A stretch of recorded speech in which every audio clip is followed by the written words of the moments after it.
Hey guys, it's Lisa and welcome to my channel. Today we're going to make some Christmas decor from bottles. So I'm going to do 3 different ones and I'm going to start with this bottle. When I looked at it, I kind of thought of an angel. So my plan was to use the egg on the top, but it just was too small to get down over the neck of the bottle. So I decided to use a smaller styrofoam ball. So I just kind of marked around and just kind of cut it and scooped that out. I didn't have to take much of it out, but I just needed enough to get the neck of the bottle in. And I know that there's probably a better way for this, but I'm just using my little knife here, my little utility knife, and just kind of scraping that out until I can get it over the neck well. And then I'm going to glue that on with some hot glue. And then I sanded on it until it wasn't quite as round. I wanted it to be more oblong. And now I'm going to go over the entire thing with some Slick Stick. And that's a Dixie Belle product that helps paint stick better to glass or anything that is slick. So once I get one coat of the Slick Stick on this and let it dry well, then I'm going to start to cover the head. And the reason that I'm covering it is because I don't want it to be obvious that this is a styrofoam head. So I'm using Warm and Natural quilt batting, but this is a thinner Warm and Natural. And so it stretches over this pretty well. And when I get to the back, in order to make it fit, I just kind of cut away what I don't need and piece together what's left, if that makes sense. And that covers well, and you don't really pay any attention to the seam. I'm going to be going over this with a clear coat just to keep it from looking fuzzy at all. And actually used a product called Chameleon wax, it gives it somewhat of a shimmery look to it, and I will include a link where if you want that. It's just a very subtle shimmer. It's a link where you can buy that if you choose. As you can see, it's not fitting exactly, but all I'm going to do is just cut away that excess and then just kind of glue it down and piece it together. And again, you don't really pay much attention to that. And I'm going to be adding hair to this anyway. And so it's going to hide any of the imperfections. And now I'm taking some lace and covering the body of this.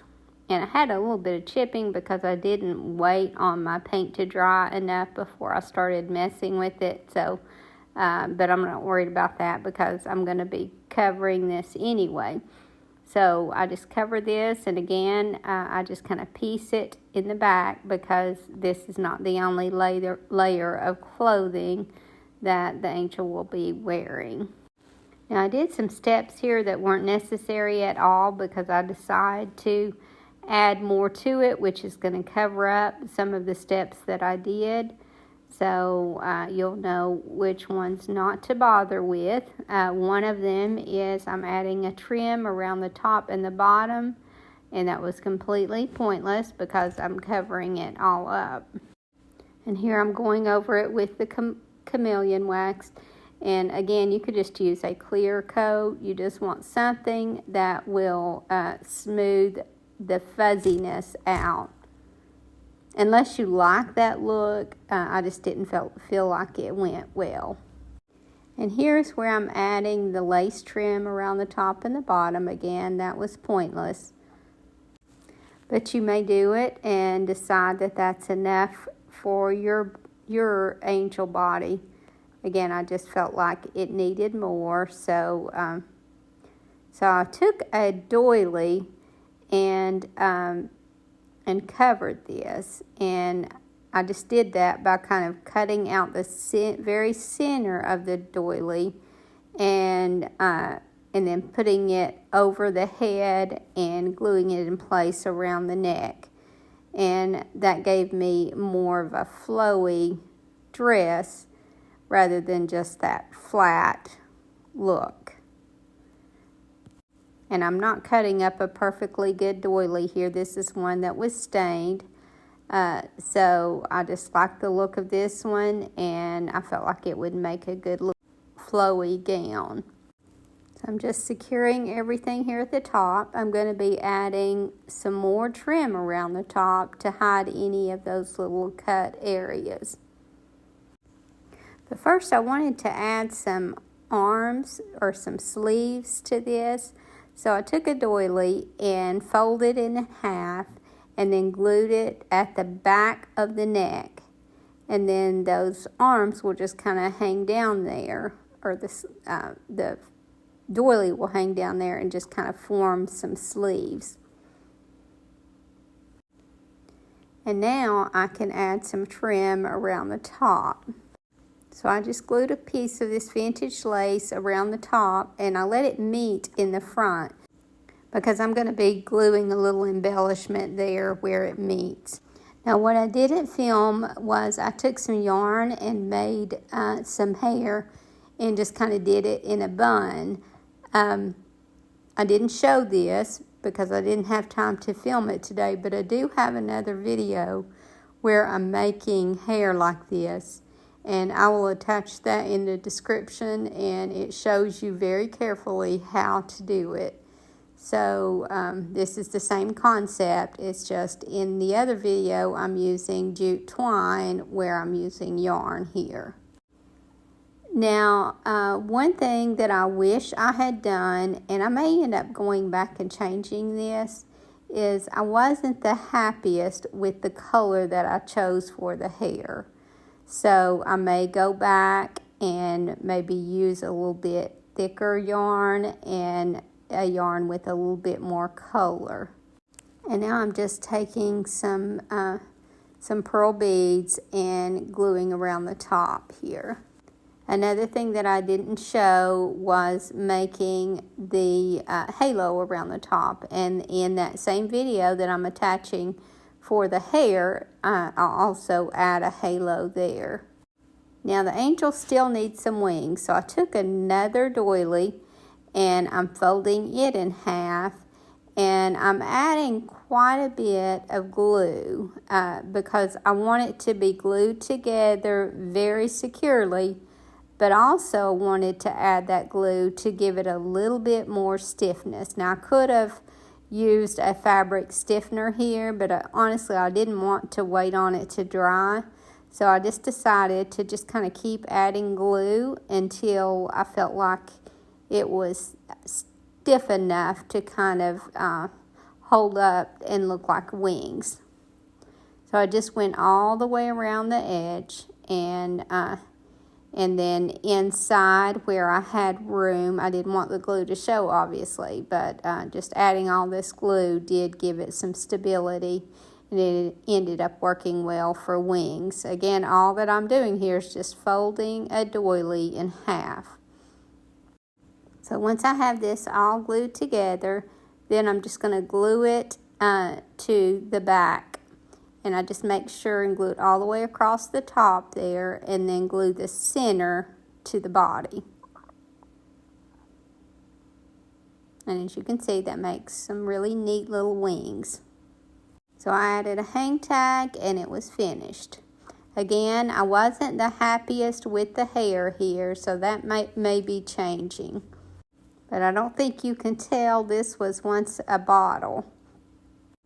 Now the next one that I'm going to make is using this little bottle, and I think that what came in this was red wine vinegar, and so I'm just gonna, I was gonna cut this out, and I ended up just taking my bottle because I have that long neck and just kind of carving with the bottle, and I just pushed it through, and like I said, just kind of kept turning and carving it until it went all the way through. And that's going to be the center section for my snowman.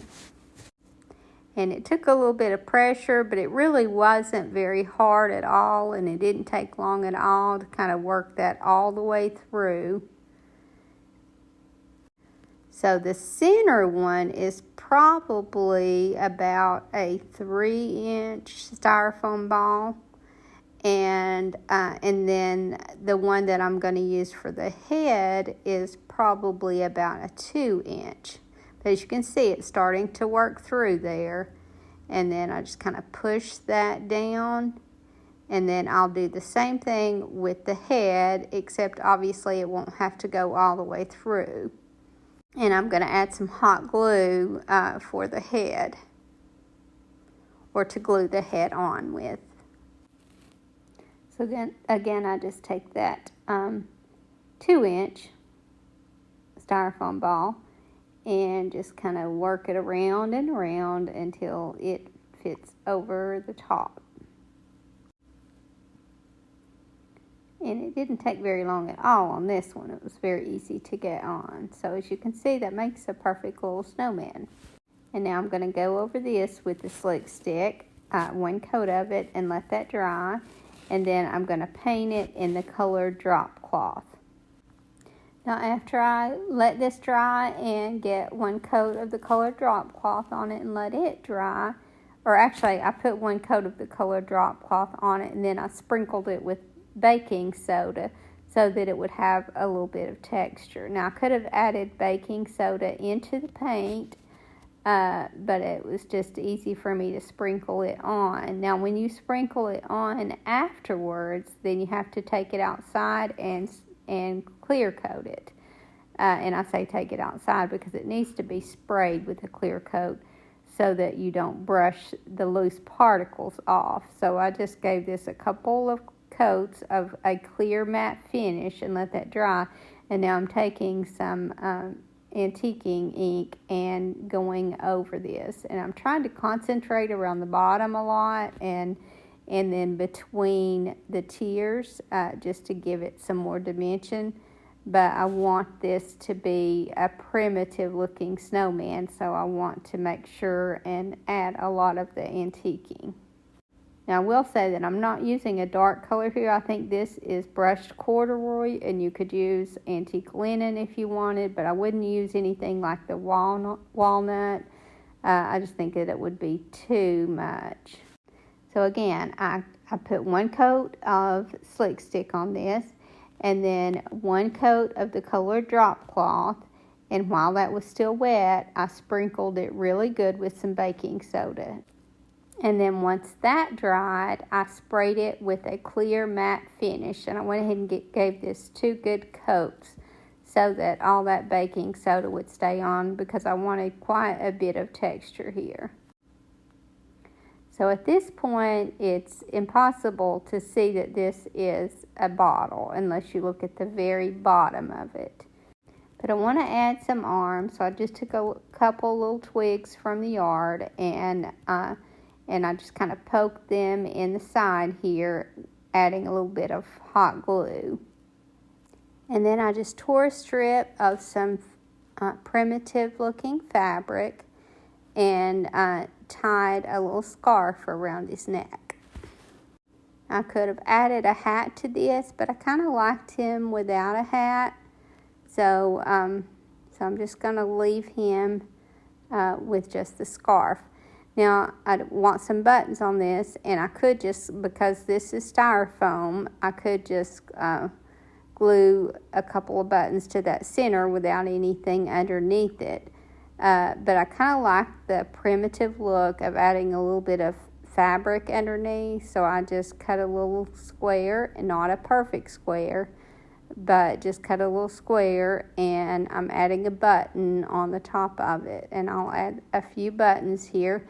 Now on that bottom, I would need cloth underneath it anyway in order for it to stick well, so that's just going to help it stick on the bottom. But again, I just like the look, so most of the time when I'm doing a snowman, I put a little bit of cloth underneath the buttons, whether it needs it or not. Now the good thing about using a bottle for this, instead of using 3 of the styrofoam balls, is that you have the weight of that bottle that will help it stand up good, and also the flat bottom. Now, because everything else is primitive on this, I want the face to be also. So I feel like a face using little dots for the mouth instead of drawing a mouth just has more of a primitive look. That's just a personal preference to me. But so I'm just going to take some straight pens and paint the end of them black, and use those for the eyes and the mouth. So that makes a very simple little face, and again, it's just very primitive looking. I like the eyes being small also when you're trying to give it that primitive look. And then for the nose, I just took a little piece of styrofoam and kind of carved away at it until I got it shaped like the carrot nose. And then I'm going to glue that styrofoam on and paint it in the color terracotta. And terracotta is a Dixie Belle color. That's a good muted orange and just makes a good color for a snowman nose. So after I paint that nose, I'm just going to add a hang tag, and this one will be finished. And I just love the primitive look of this little snowman. And I just happened to find that little stamp, "You Melt My Heart," and I thought that was appropriate. A lot of my stamps, and this is one of them, I have either thrifted or bought out someone's collection. So that's not one that I can link for you. So now I'm going to do a jar, and this one, you'll be able to tell that it's a jar still, but I'm going to put something inside it. And these little cards I got at Walmart this year. I think they have some of the prettiest cards. And so I'm going to use just the front of this and cut it down enough so that I can put it in the jar. And there'll still be some of that on the bottom that I don't want on there because it's got to be tall enough for the bottle. But I'm going to be adding some snow inside, so it will that will be hidden. So this is too tall, so I'm going to be able to cut some of that off. And so I just kind of keep cutting a little bit at a time until I get it the height that I want, and then there'll be little enough left that I can cut that off, or that I can hide that, I'm sorry. Now after I get this cut the length that I need it, then before I start to put anything inside, I'm going to go ahead and paint this, and I'm going to paint it with some slick stick because I want to make sure that my paint will stick. Now here I'm cutting the corners off a little bit to make it fit a little bit better. But then when I paint it with the slick stick, I'm still going to leave that front unpainted. And I'm just going to make kind of an irregular edge around it. I'm not going to be exact at all.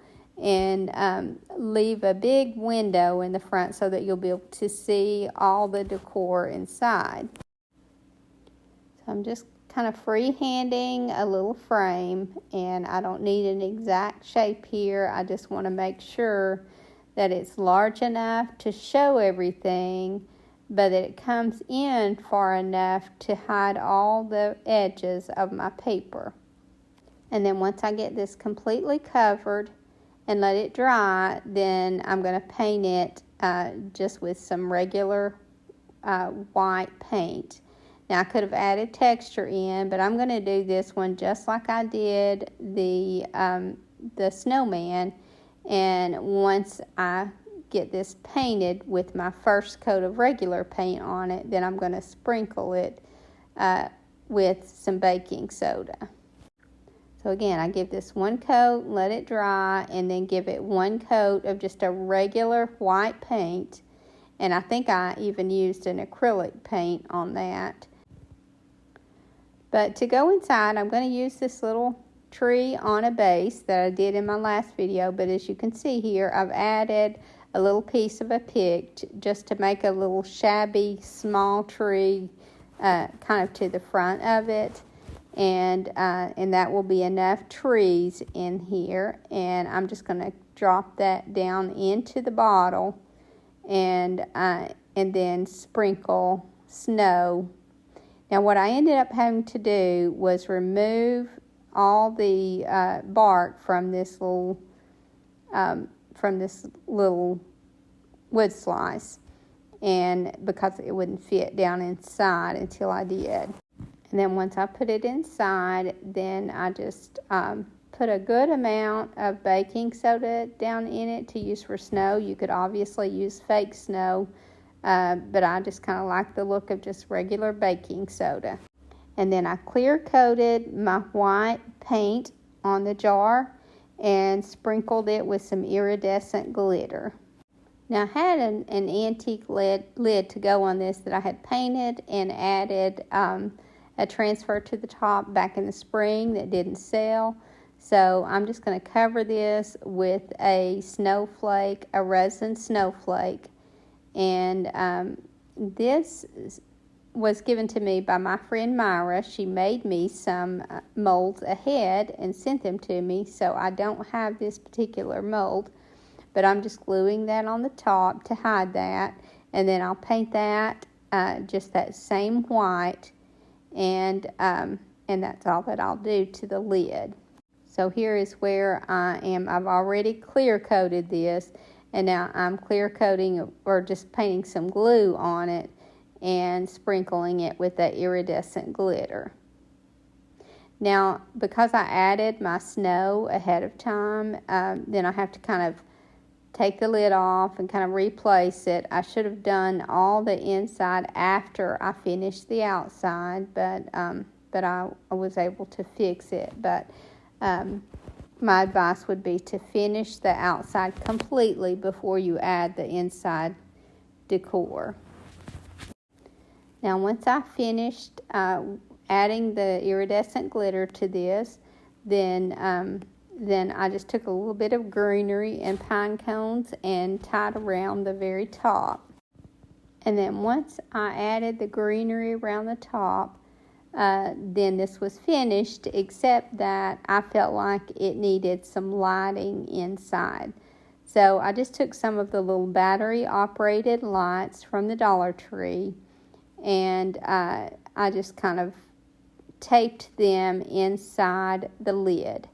And I wasn't able to fit the battery pack in the lid also, so I'm just going to let that hang out the back, and I can screw the lid on almost all the way, and